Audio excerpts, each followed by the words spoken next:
Friends, today we're diving into one of the most powerful and effective exercises you can add to your regimen, which is the kettlebell swing. Whether you're a seasoned athlete or a beginner, the kettlebell swing is for you. It helps you increase significantly your strength, improve your cardiovascular endurance, and learn proper movement mechanics. In this video, we will cover the fundamentals of the kettlebell swing, where it started, how it was transferred, and who brought this sport to the West, and how to set up from start to finish to execute the perfect kettlebell swing. It's a great exercise, so let's go. A quick historical background. The kettlebell swing has roots that trace to Russia 18th century, where farmers and laborers used it as a tool to gain strength and endurance. Then in the 20th century, it gained popularity in Russia still because military and athletes both used it in their training programs. After that, in the early or late 1990s, it started to pick up popularity in the West via or due to Pavel Tsatsouline, which is a fitness expert. Probably hates the words fitness and the word expert, but he introduced this sport and this tool to the United States specifically, and then it picked up real quick, and then it became very popular. Everyone is using it with different tools and styles. But what we are going to talk about today is the Hardstyle kettlebell swing, which is from the school of strength, StrongFirst, the school that I use and teach its rules and regulations. All right, first thing first, as you can see, first pick up a bell, of course, and you can see how this little dance that we always do before when we are introducing the kettlebell swing to a newbie. This is how you figure out where you're supposed to stand in accordance with the kettlebell. So I will repeat again. Here you can see we draw a 90-degree angle with one foot. Then we move it and straighten it. Then another 90 degrees with the other one, move it and straighten it. And this small rock back and forward here is when you rock back and squeeze your glutes, you lean on your heels, and then your toes are lifted off the ground, taking a more natural position. After you take your position, you have to rock the bell backward, tilt it.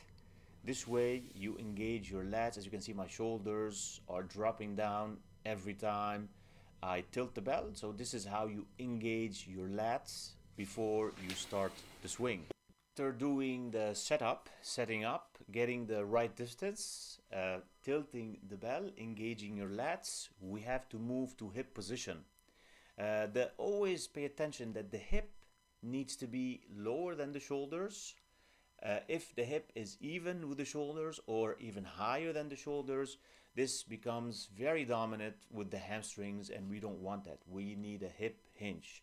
Also, if you drop your hips way below your knee level, then it becomes very similar to a squat, and it loses all efficiency and becomes a different exercise. So we have to make sure our hips are lower than our shoulders, higher than our knees. This is a very good cue for everyone to follow.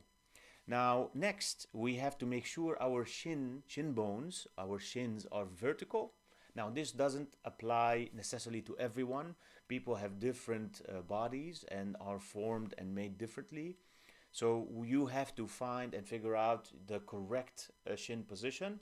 But in general, a straight shin bone is required. Now, this falls in second in priority. The priority number one is to make sure your hips are lower than your shoulders and higher than your knees. So now we set it up. We have the correct stance. We know how to engage our hips, how to position our hips, how to tilt the bell, engage the lats. Let's move to some swings. You can see in front of you, I am starting the swing, and this is the hike. The hike is when you take the kettlebell and throw it behind you, and they call it hike because in the American football sport, the player usually does the same move to throw the ball between the legs to the player behind them. As you can see, I am throwing the kettlebell with my hips, using my hips as strong as possible. and maintaining a straight position on top of the swing. This straight position is very similar to a plank on the floor, but instead of being on the floor, you are completely standing up straight as if you're zipped up. This is an analogy that is used in StrongFirst as well, that you have a zipper from the bottom until up, where you zip yourself straight up, or as if someone is pulling you from your ponytail or bun in my case. Also very important in the kettlebell swing is the rhythm. So rhythm is really important in the swing. You have to breathe. Also breathing goes in rhythm. You inhale when you go down, and you exhale in power breathing when you go back up. You can see on the screen in front of you, this is the start of the swing, a front view, where after the swing, the kettlebell reaches the top position, it stops and then starts to drop down. You have to maintain a straight body while the kettlebell drops down until your triceps are connected with your rib cage, and then you bend as if there's a button on your rib cage that is waiting for your triceps to touch that button so you can absorb the hit. We call it playing chicken with the bell. Who's gonna give up first? So you have to wait for the bell until the bell goes down.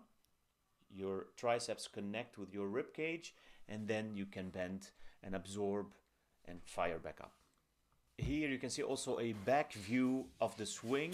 You have to make sure that you stand up straight and not do something that is called swing hump, where you hyperextend and you push your hips too far to the front and take your head to the back, thinking that you can produce and generate more force this way. That's completely not true.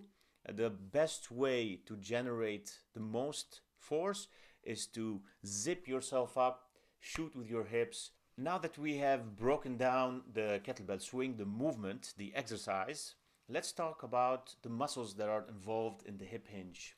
The posterior chain is completely engaged in a kettlebell swing. The muscles that are involved directly are the glutes, the hamstrings, the erector spinae, and the core muscles, which are the muscles around your midsection. Now for the glute muscles, it's really important to have strong glutes for hip extension. For the hamstrings, the movement, the way the hamstring is moving during a swing, think about a bow and arrow. When you're in the eccentric phase of a swing, the bow stretches to the back, and then on the way up, you're releasing all that tension and firing the arrow. The arrow is a kettlebell in this analogy, as strong and explosive as possible. And then you have the erector spinae, which are the muscles that come right next to the spine. They are important, crucial for spinal support. And the core, we don't need to explain further about why the core is really important.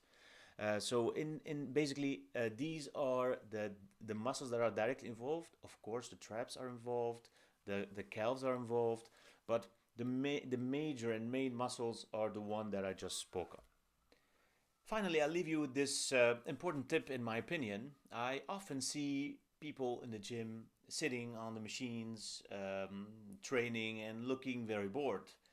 Although I understand that the machines are a very good tool to build strength, but if you're someone who trains once or twice per week, I believe that it's much more important to do some exercises where you have to challenge your balance, you challenge your stability, also add some plyometrics, which are the swing is one of those exercises, an explosive exercise, because it has been shown that explosive or plyometrics really help keep your ability to do these exercises and to move better for a long period of time as you age.